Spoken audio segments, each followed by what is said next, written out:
Hello friends, मैं हूं सन्मय प्रकाश और आप देख रहे हैं यूट्यूब चैनल सरकारी जॉब न्यूज़। और कई सारे इंपॉर्टेंट टॉपिक है इस पूरे वीडियो में जिस पर बात करेंगे डिटेल में, जैसे चर्चा करते हैं एमसीक्यू के थ्रू। तो शुरू करते हो। सबसे इंपॉर्टेंट है पहला क्वेश्चन, इसरो के नए चेयरमैन और स्पेस डिपार्टमेंट के सेक्रेटरी कौन बन गए हैं? कौन है? आंसर होगा एस सोमनाथ। न्यूज़ आप देख रहे हैं द हिंदू में।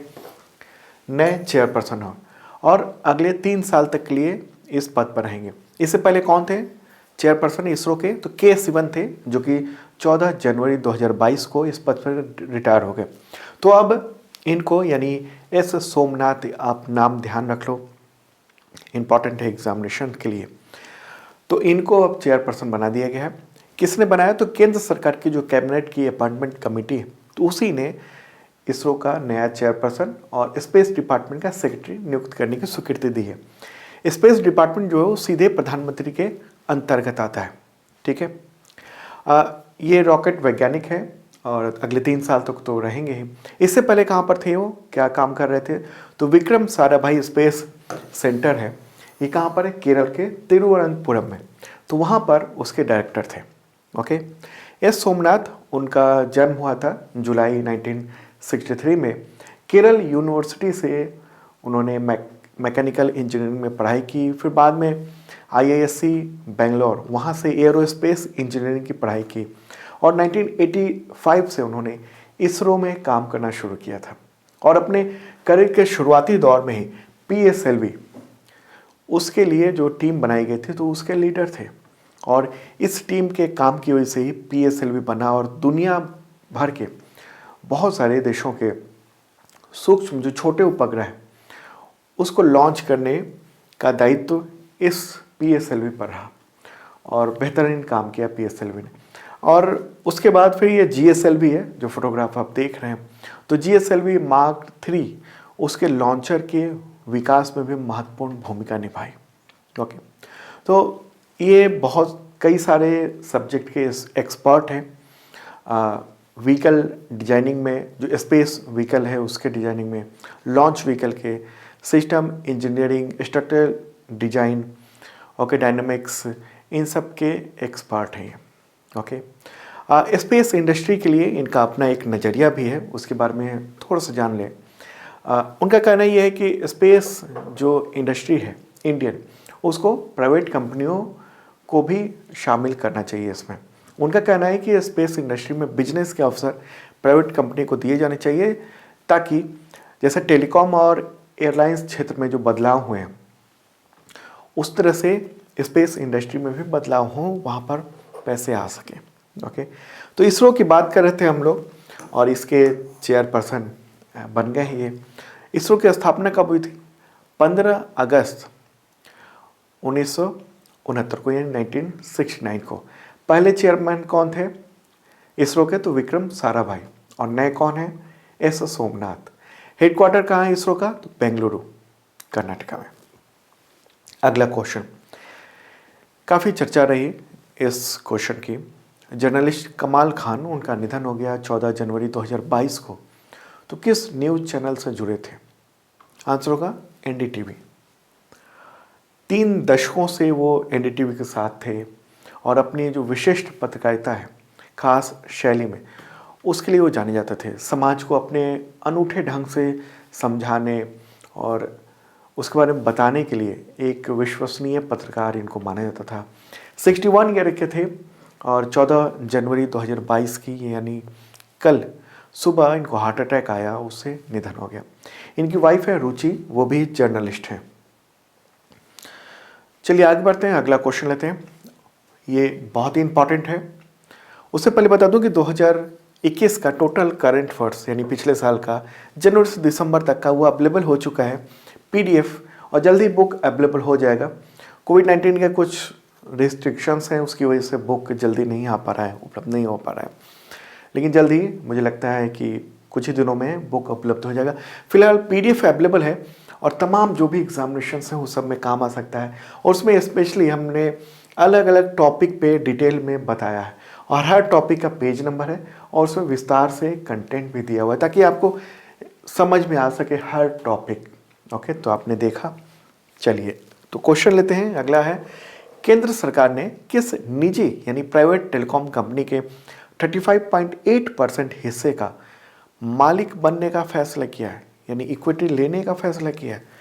प्राइवेट कंपनी की इक्विटी गवर्नमेंट ले रही है, ये एक अलग तरह की बात है। दरअसल हुआ ये कि वोडाफोन आइडिया की फाइनेंशियल कंडीशन बहुत ही ख़राब है और बकाया राशि वो नहीं चुका पा रही।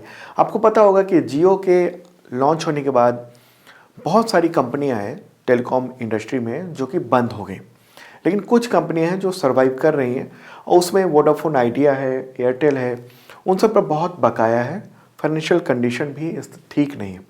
तो अगर वोडाफोन आइडिया की बात करेंगे तो 1.7 लाख करोड़ रुपए का स्पेक्ट्रम और एजीआर बकाया। ये एजीआर क्या होता है अभी आगे बताता हूं मैं, ठीक है। 1.7 लाख करोड़ का बकाया, मतलब इस कंपनी को सरकार को ये पे करना है। एजीआर मतलब होता है एडजस्टेड ग्रॉस रेवेन्यू, आगे बताता हूँ। और इस कंपनी का जो यानी ये जो रकम है इसका ब्याज भी ये कंपनी नहीं दे पा रही, कर्ज का संकट का सामना कर रही है वोडाफोन आइडिया।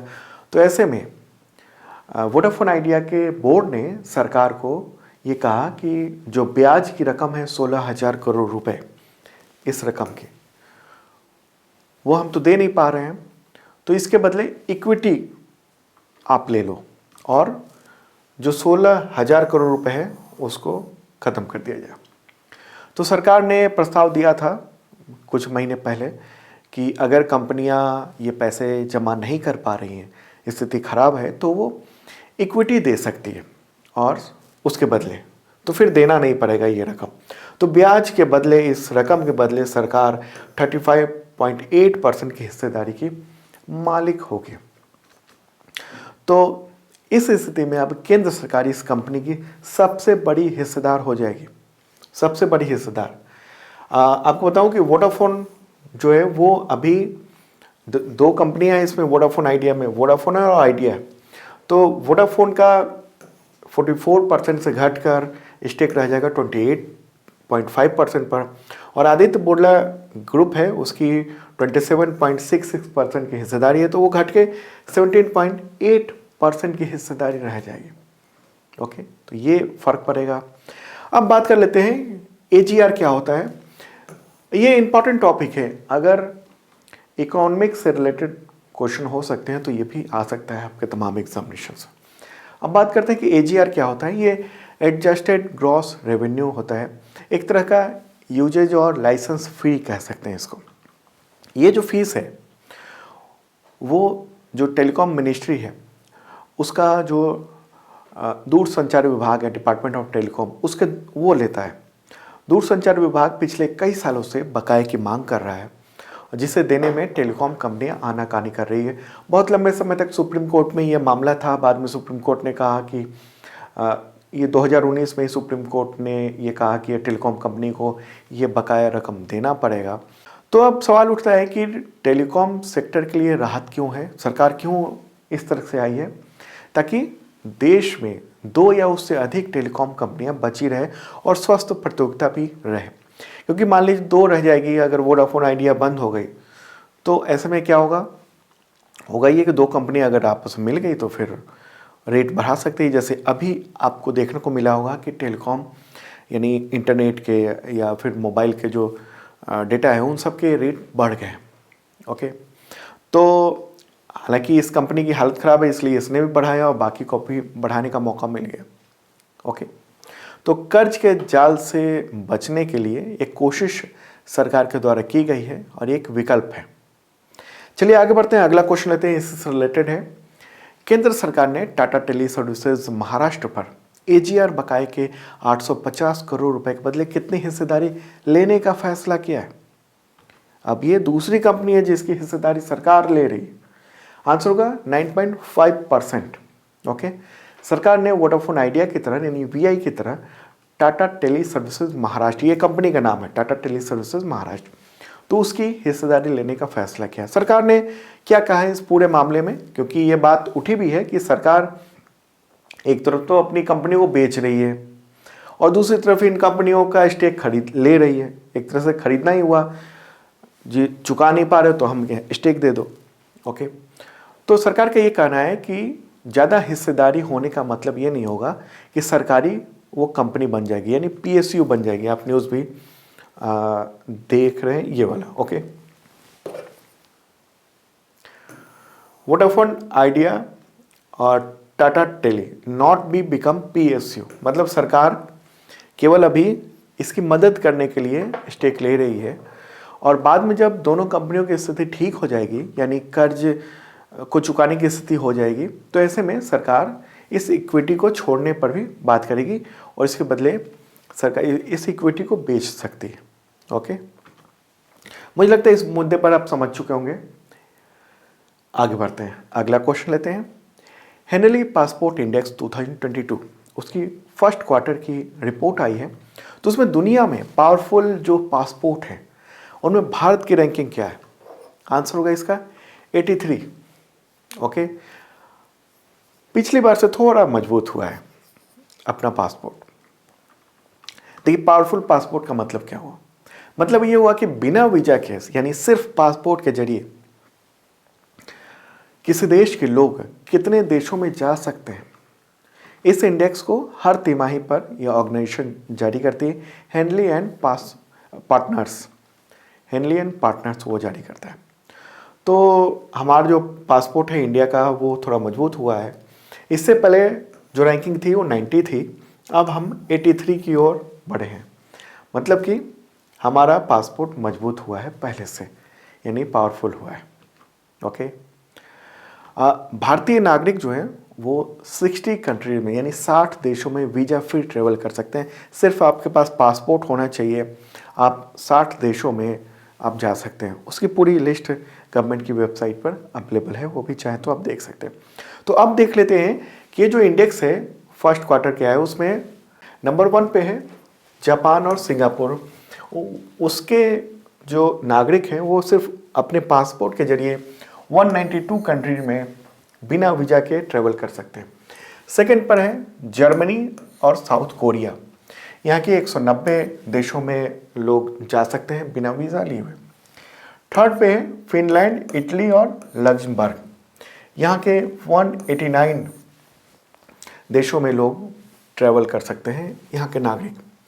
फोर्थ पे है ऑस्ट्रिया, डेनमार्क, फ्रांस, नीदरलैंड और स्वीडन, वहाँ के 188 कंट्री में बिना वीज़ा के ट्रैवल कर सकते हैं। और फिफ्थ पे है आयरलैंड और पुर्तगाल, ये 187 देशों में जा सकते हैं। फिर सिक्स पे Belgium, New Zealand, Norway, Switzerland, US और यूनाइटेड किंगडम है। तो यूएस और यूनाइटेड किंगडम 6th पोजीशन पे है, 186 देशों में वहाँ के नागरिक बिना वीज़ा के जा सकते हैं। फिर 7th पे ऑस्ट्रेलिया, कनाडा, चेक रिपब्लिक, ग्रीस, माल्टा, ये सब हैं। फिर 8th पर है पोलैंड, हंगरी, 9th पे है लिथुआनिया और 10th पे है एस्टोनियास, लताविया और स्लोवानिया। ठीक है, और सबसे खराब हालत किसकी है? तो आप देख रहे हैं अफगानिस्तान की, मात्र 26 देशों में बिना वीज़ा के वो लोग जा सकते हैं। ठीक है, पाकिस्तान की भी बहुत ही खराब है, 108 रैंक है और मात्र 31 कंट्री में वहाँ के लोग बिना वीज़ा के जा सकते हैं। ठीक है, चलिए आगे बढ़ते हैं, अगला क्वेश्चन लेते हैं। और दोस्तों, इस वीडियो को प्लीज़ ज़रा शेयर कर दीजिए अपने तमाम मित्रों को, दोस्तों को, ताकि लोगों तक पहुंच सके ये वीडियो आपके लिए मेहनत की गई है। लाइक बटन जरूर दबाना और जिन लोगों ने सब्सक्राइब नहीं किया ज़रूर कर लें। क्वेश्चन होगा, जल मेट्रो परियोजना यानी वाटर मेट्रो प्रोजेक्ट वाला भारत का पहला शहर कौन सा बन गया? या इस क्वेश्चन को इस तरह से भी कह सकते हैं कि देश में पहली बार किस शहर में जल मेट्रो परियोजना यानी वाटर मेट्रो प्रोजेक्ट शुरू हुई है, शुरू हो चुकी है? आंसर होगा कोच्चि। कोच्चि केरल का एक शहर है और यहाँ पर खास तरह की नाव यानी बोट वो बनाई गई है जो अंदर और बाहर से मेट्रो की तरह दिखती है। ये फोटोग्राफ आप देखिए, एक बोट है जो कि बैटरी से संचालित होती है और इसमें अनुभव पूरा मेट्रो ट्रेन की तरह का होता है।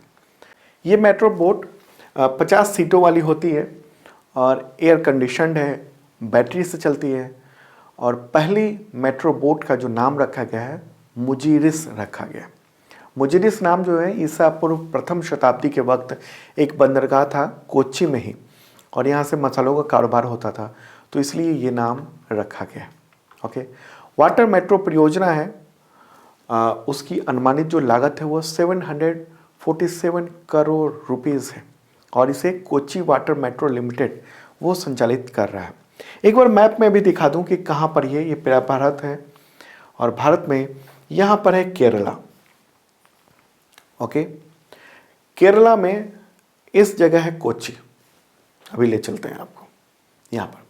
और कोच्चि की खासियत ये है कि ये समुद्र से जुड़ा हुआ है, मतलब कि समुद्र किनारा तो है ही, साथ में उसके बहुत सारे जो भाग हैं, ये जो आपको दिख रहे हैं डार्क कलर में, ये सब समुद्र का पानी यहाँ आ रहा है, मतलब झील की तरफ बहुत लंबे, बहुत दूरी तक, कई किलोमीटर तक वो पूरा एरिया है।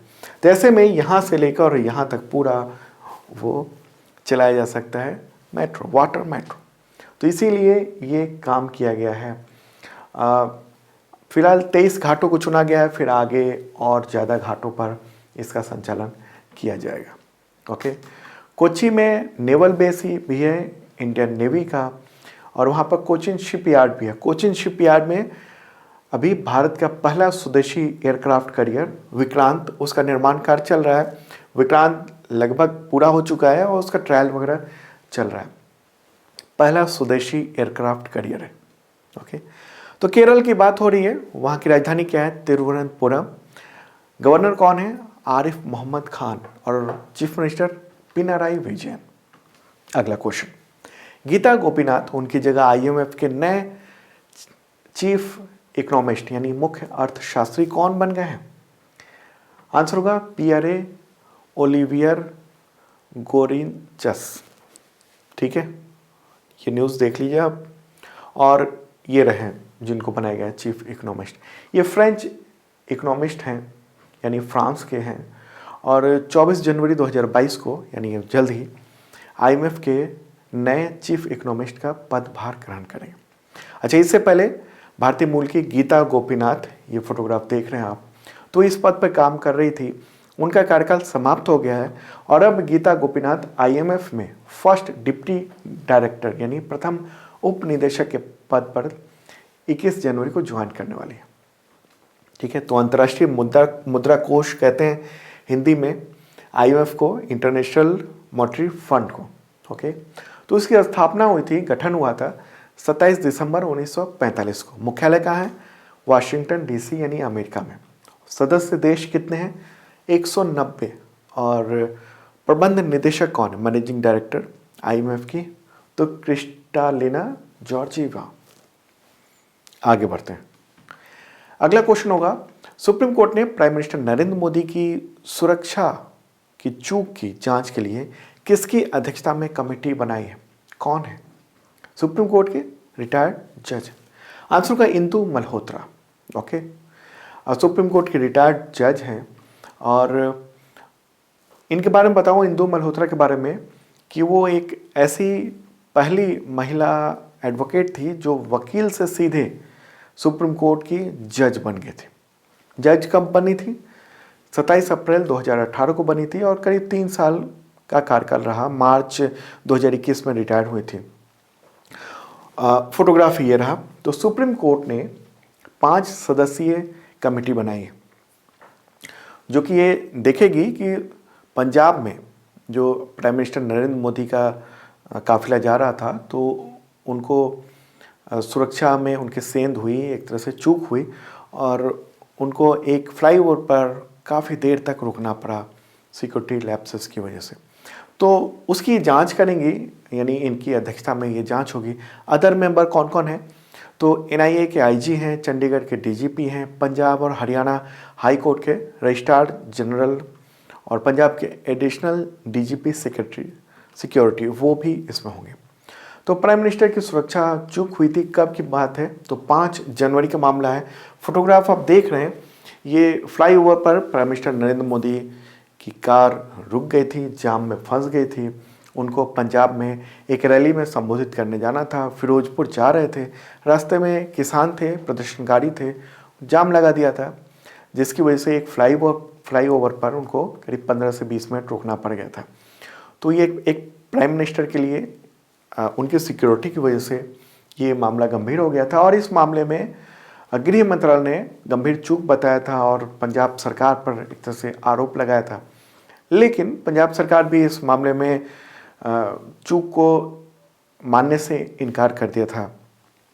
मामला केंद्र और राज्य के बीच तनातनी हुई तो सुप्रीम कोर्ट मामला चला गया और वहाँ से अब एक कमेटी का गठन कर दिया गया है इंदु मल्होत्रा इनकी अध्यक्षता में। कमेटी क्या करेगी? तो पूछताछ करेगी कि सुरक्षा उल्लंघन हुआ तो ये कैसे हुआ, इसके जिम्मेदार कौन है और किस हद तक जिम्मेदारी ठहराई जा सकती है और भविष्य में ऐसी घटना न हो इसको सुनिश्चित किया जा सके संवैधानिक तौर पर। ओके, तो सुप्रीम कोर्ट के अभी चीफ जस्टिस कौन है? चूँकि सुप्रीम कोर्ट की बात हो रही है उसी के ऑर्डर पर ये पूरा इंक्वायरी शुरू हो रही है। तो सुप्रीम कोर्ट के चीफ जस्टिस हैं NV रमन्ना।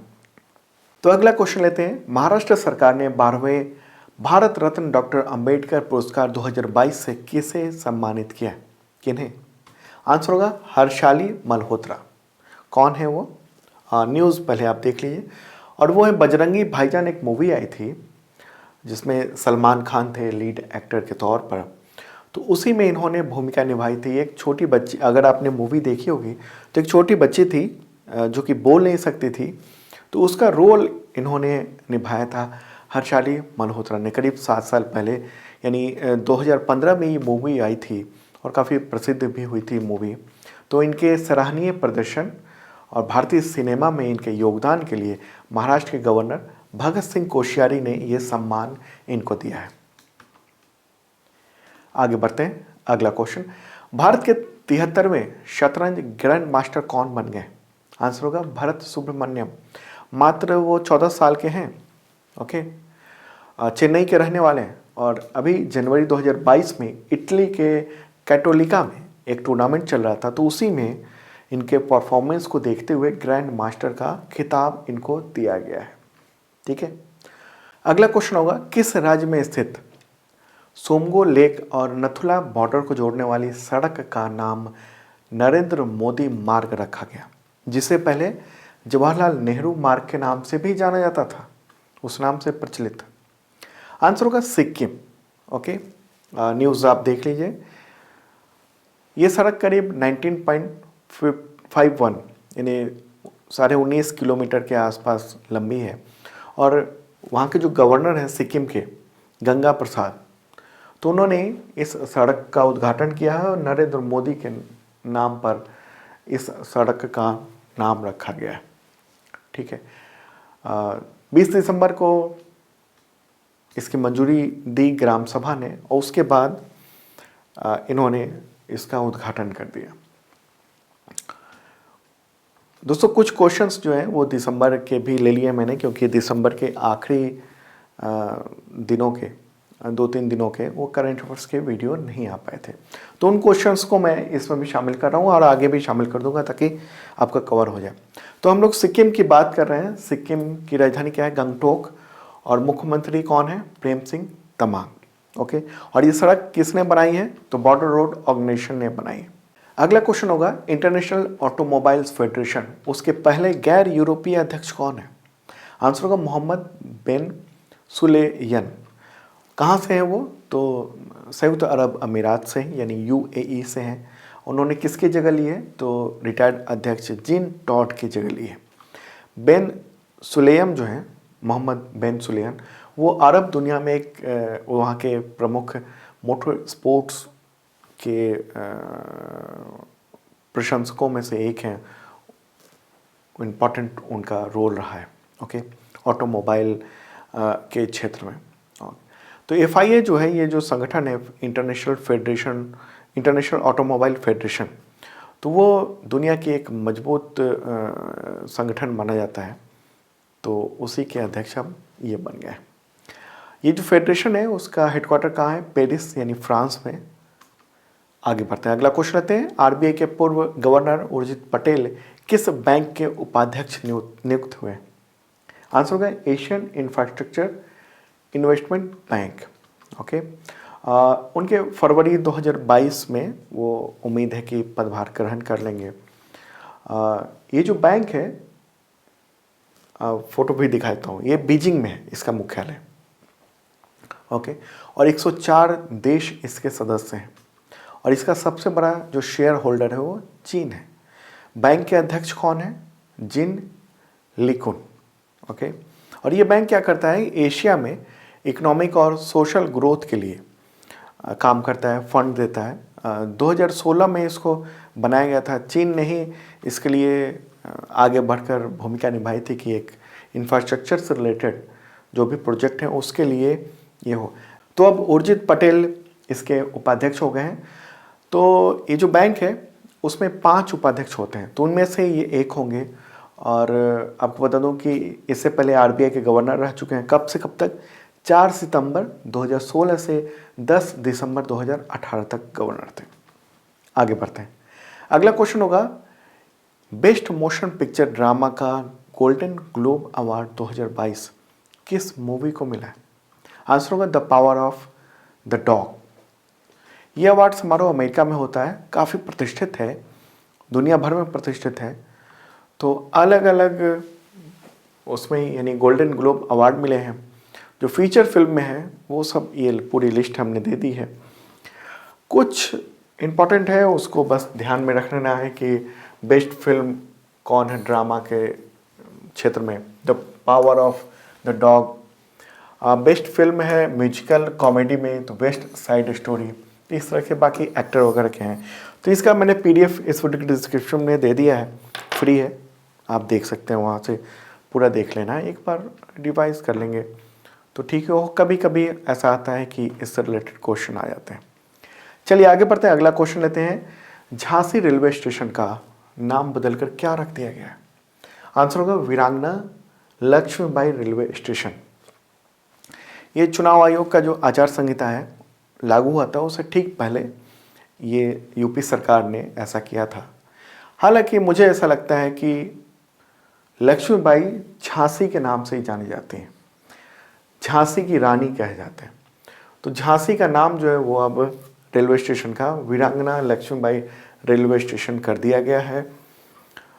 यूपी सरकार ने इसका प्रस्ताव भेजा था केंद्र सरकार को, रेल मंत्रालय को, वहाँ से अप्रूवल मिलने के बाद अब ये नाम हो गया। ठीक है। न्यूज़ भी ये रहा है फाइनेंशियल एक्सप्रेस में।